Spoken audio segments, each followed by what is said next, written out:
Welcome to the Entrepreneur Podcast, where we take a look inside the lives of the accomplished and successful businessmen and women. We'll get up close and personal with the founders of booming startups. So lean in and prepare to carry away something to skyrocket your own business. Please subscribe to our show and do leave us a review. It means a lot to us. Now, here's your host, Rajiv.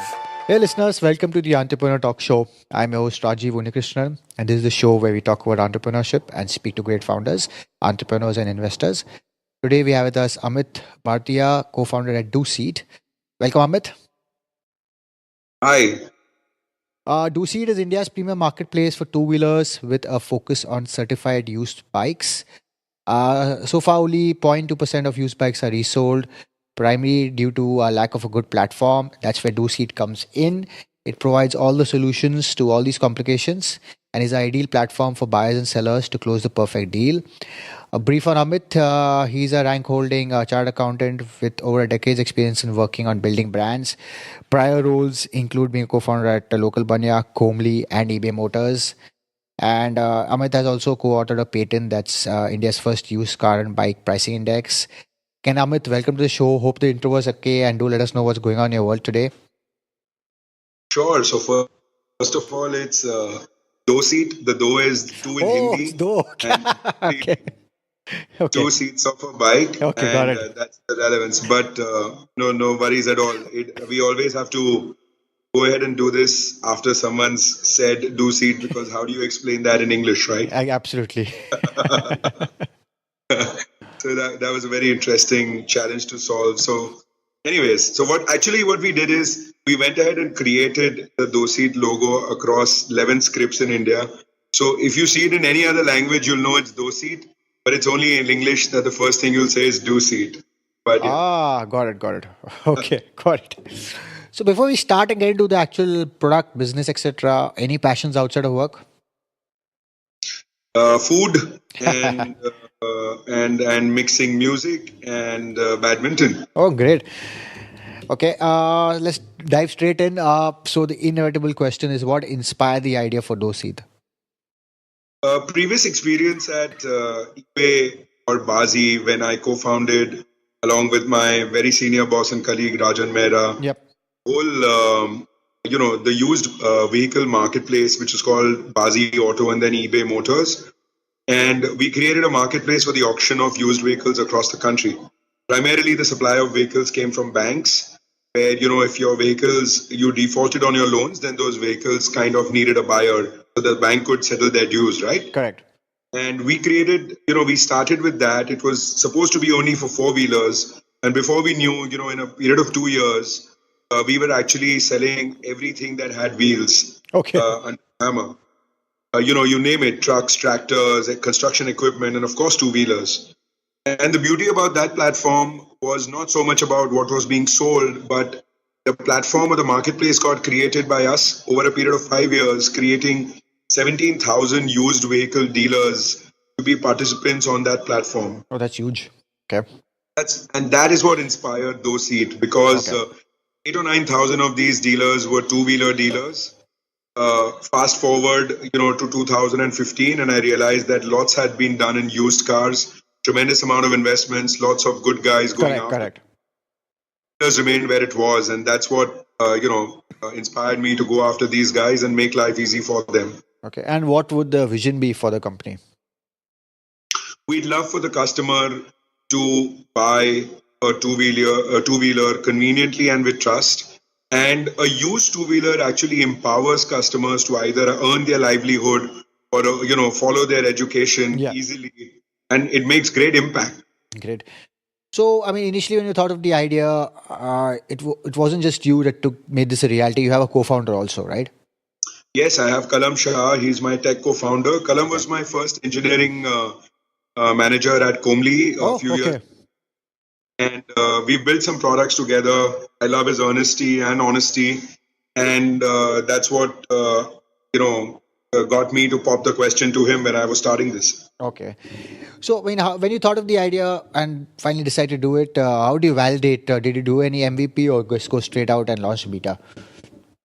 So, we were very familiar with the space, at least I was. Okay. And over a period of a month or two, just to reaffirm whether we could create a difference and somebody wanted that difference to be made, we went ahead and stood at various used bike dealers, both new and used, of identify is the customer really facing these issues, what seems to be the challenge, and kind of reinforced what we were trying to do, whether it made sense or not.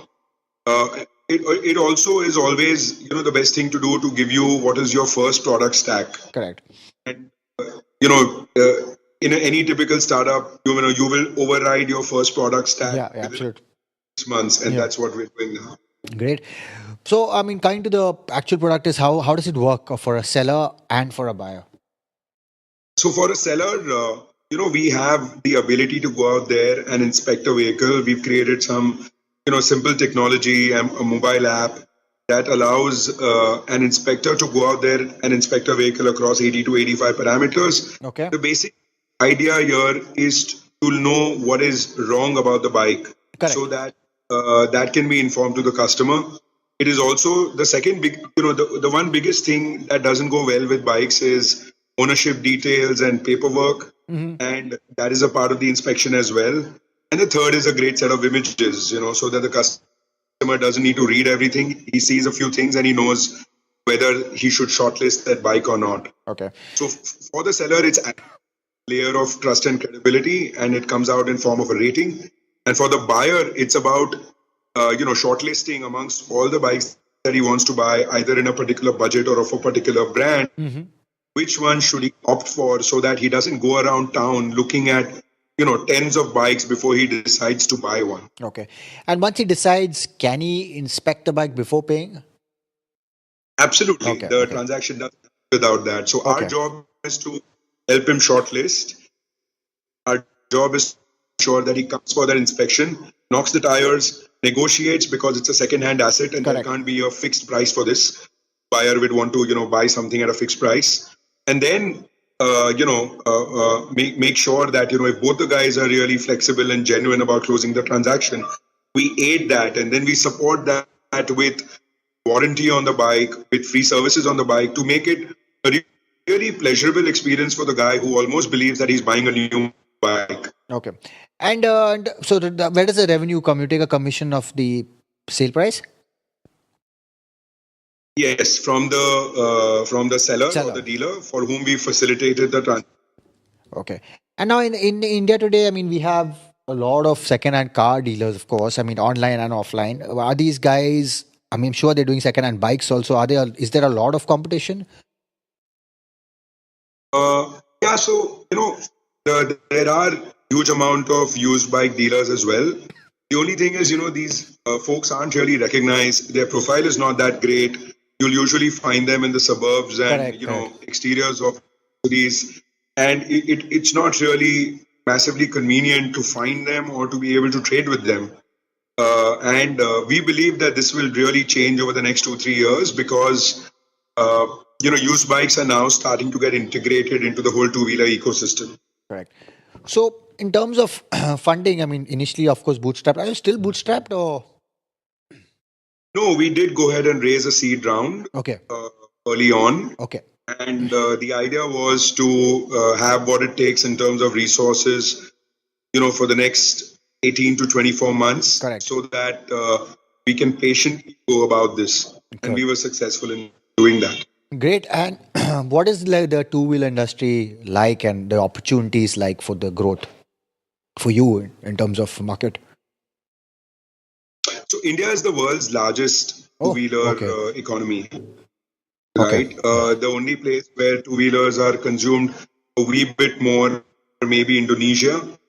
Yeah, correct. But it's pretty much the same. And 75% of all two-wheelers, or 80% of all the two-wheelers across the world, are actually sold across Southeast Asia and Asia. Okay. No, that's massive. And I mean, the used bike trade in India disorganized still completely? Completely. Okay. It's very difficult. If you are an individual sell your bike, you couldn't really find someone to sell it to. Okay. And are you witnessing any changes in the trends in this space, or over the last year or something?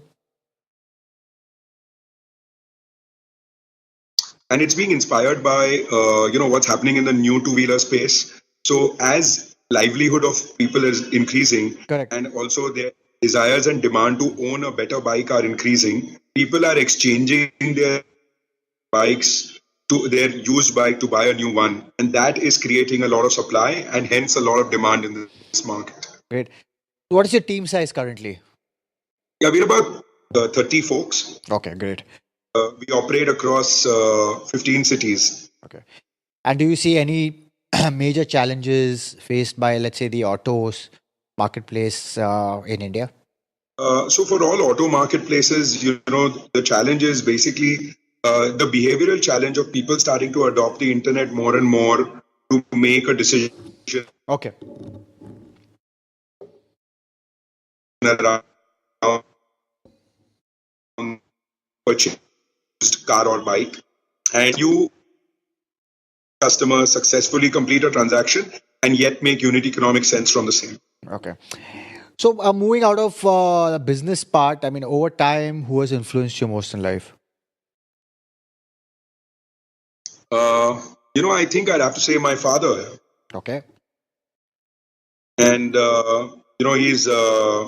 he's been an entrepreneur himself. So I come from an entrepreneurial Okay. family background, and he was the one who almost coerced me into doing my chartered accountancy. Okay. And once I had done that, he was the one who pushed me into the professional world rather than continuing in the family business.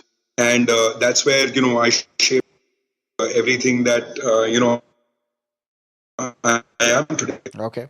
So, yeah, I mean, it's no point asking you about when did you know you were meant for entrepreneurship, because you've always been one entrepreneur. But I mean, you've been in so many different kind of companies or startups. And so, any point in your career where you just want to completely give up?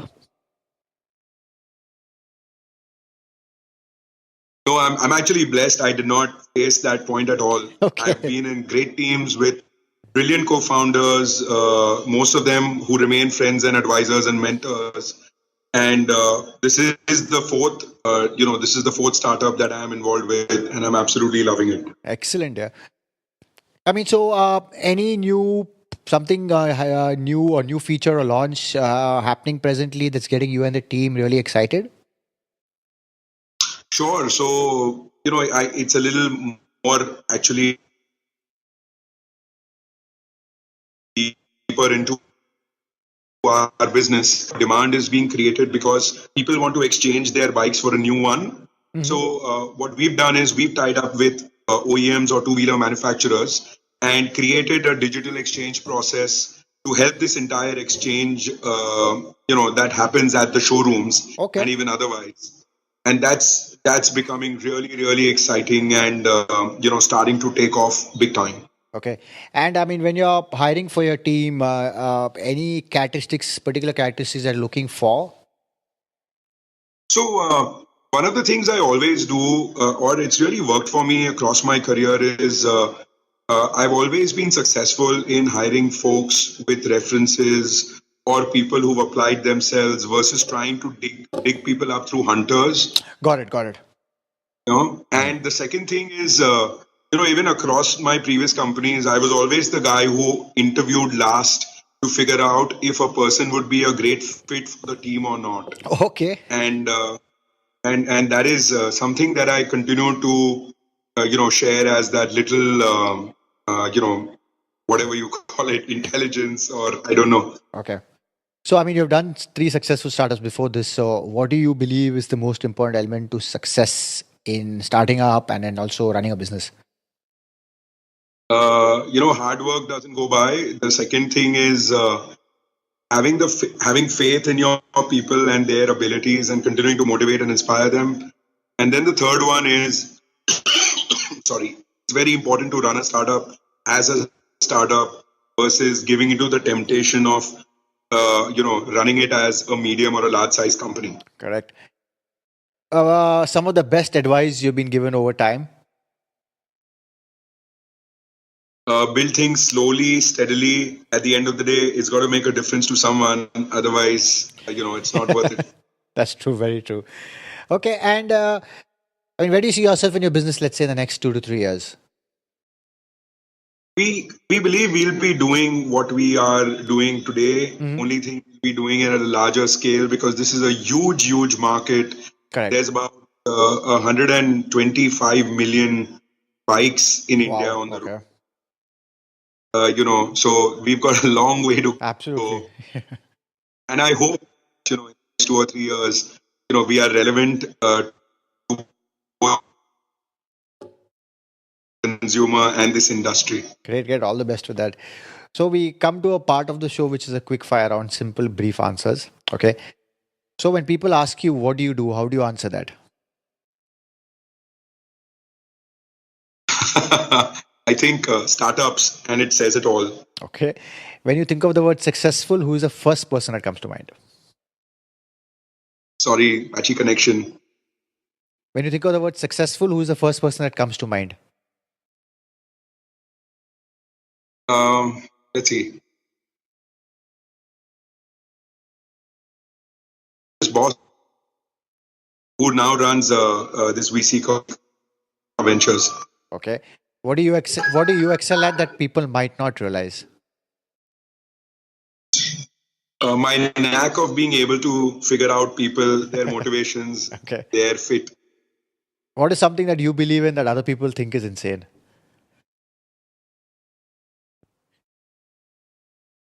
That you can build a business with reasonable and less money. Great. And what would you say is Amit's greatest weakness? It's not important. Okay. Sorry? What would you say is Amit's greatest weakness? I love seafood. Although I'm a vegetarian, but if I see food, I have to have it. Okay. M-commerce or e-commerce? M-commerce. Okay. And favorite city globally? Sorry, I missed that again. Sorry, Favorite city globally?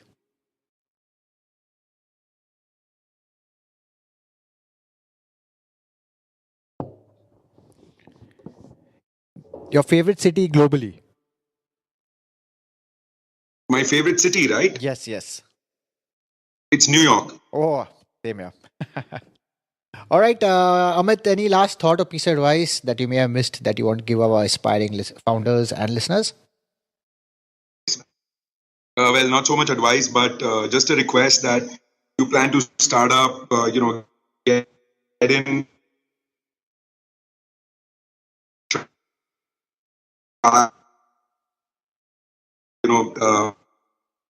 You attempted it once. Okay. Get it out of your system.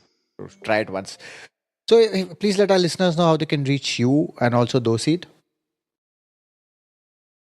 Sure. Available at Amit at doseat.com, which is doseat.com. Great. Again, Amit, thanks for taking the time to talk to us and inspiring our listeners to start their home ventures, and all the very best building and scaling Doseat. Thank you very much, Rajiv. This was fantastic. Do visit doseat.com and visit us at theasianentrepreneur.com to get the show notes, and please subscribe to our show on all the platforms and leave a review on your thoughts about this show. Thank you. Thank you for listening, and please subscribe to the show so you don't miss an episode. In the meantime, head over to theasianentrepreneur.com and check out show notes and other information to motivate you in your entrepreneurial endeavors.